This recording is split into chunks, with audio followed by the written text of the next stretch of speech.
Hello, hello, hello, and welcome to another FAQ Monday. I am your host, Fluff. If you have a question, please feel free to leave them down below in the comments, or if you want to do it anonymously, go on over to my Ask FM question account thing, and you can leave one there as well. I hope you guys are ready for some sweet question action, because it's gonna be like Terminator 2, except I'm the T-1000, and you guys, so let's see, technically in that scenario, you guys would be the T-1000 with your questions.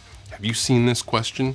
And I would be Arnold Schwarzenegger, and I would be on the bike, and I would be saving John. So technically, would I be John in that scenario then? Because if you guys were coming after me with questions, I would be John. I'd be listening to Guns N' Roses on my bike, and then someone would come and try to be saving me from all of the inevitable questions that would happen, and I would get so many that the world would end.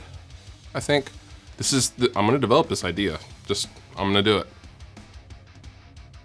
First question.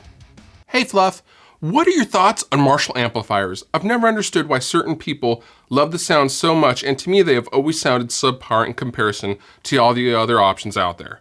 Do people like them just because that's what all the classic guys used, or what's the deal? It actually really depends on what Marshall amp that you've heard. I think it would be wrong to judge Marshall as an entity on one single amplifier. They have too much out, and they have put out too much, historically speaking, to really judge off of one single amplifier.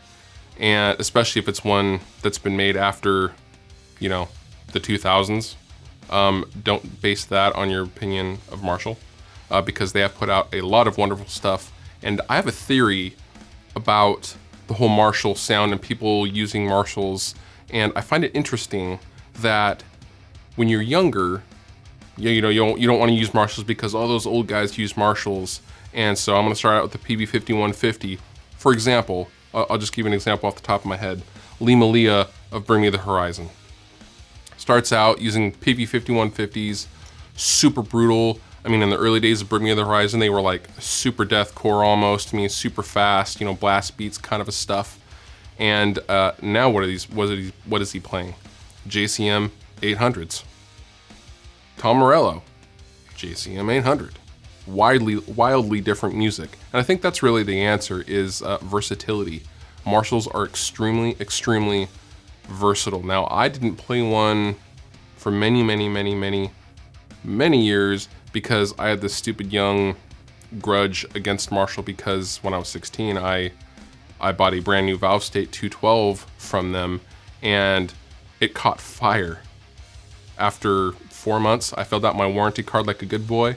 I turned it in, and Marshall said, nope, we will not warranty that because we're having all sorts of problems with Valve State. So, sorry kid, no amp for you, is what they told me. And I didn't have an amp for 6 months to a year. It sucked. And I was really angry about that, and I swore one day if I ever could play anything, if I had ever had the option to play anything, I would never ever play Marshall again. Now technically, I don't have any Marshalls still, although I am playing their circuits with the Plexi and the JCM 800 behind me, but I have since grown up. That's kind of a stupid thing to hold on to. But Marshalls are great. Marshalls sound good, and they are the sound of rock and metal, whether you like it or not. They are. Slayer. Game over. Your argument is completely invalid. Slayer. Motorhead. Led Zeppelin. You know what I mean? So they're they're the original, man. Fluff! Do you recommend upgrading volume pots when upgrading stock pickups? How can I be sure when I should upgrade a volume pot? Will it drastically affect my tone if I have active pickups and a low volume pot? Thanks. One of the most overlooked components of your guitar signal chain is the electronics themselves in a guitar. Now, most guitars come with pretty decent electronics, depending on the manufacturer. The ESPs, the Schecters, the companies like that, they actually put really decent electronics in them. Schecter uses the CTS pots, for example. Last I checked anyway. But the Gibsons, we're back to Gibson. The Gibson stuff is mounted on a PCB board now, and if you move the pot at all or solder on it at all, the heat warps the super wafer thin board, and then your pot is done. There's several pots on my Les Pauls that only work halfway, for example. I have found with the traditionals do come with decent electronics. However, I had those completely changed out. I've had my SGs completely changed out.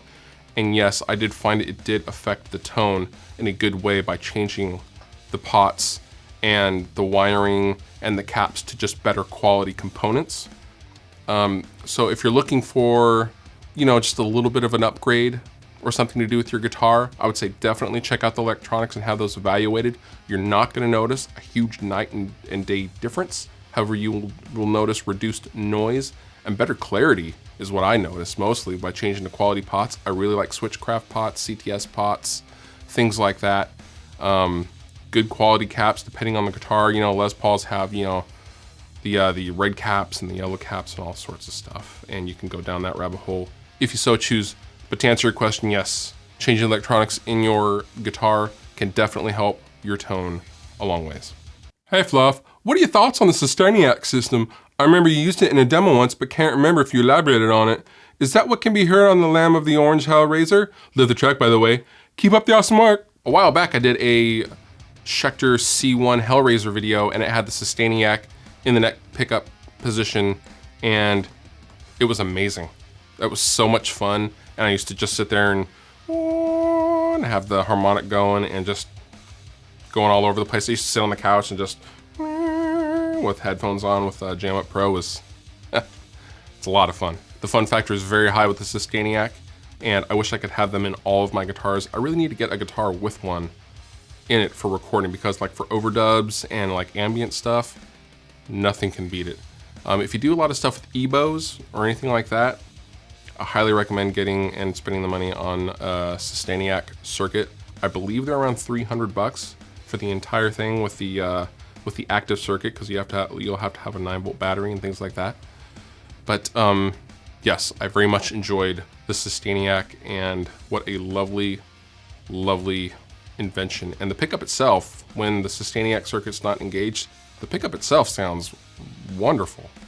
It really sounds great. So they should be really proud of that too. And yeah, I need to get one of those. This week, I suggest you go check out the YouTube channel Mental Floss, because I am a fact junkie. I like facts, I like knowledge, and Mental Floss has it. They test out those life hack memes that you see. They test those out. They also give you, a video of 50 random facts about things, and they give you, and it's, who doesn't like facts and testing life hacks? Nobody. That's the answer. And I think you guys would really, really enjoy this channel. It is just so entertaining, and there is a plethora, a cornucopia, if I may, of videos on the channel. That's all I got for you guys this week. Thank you so much for watching. I am Fluff, and I'll see you next time.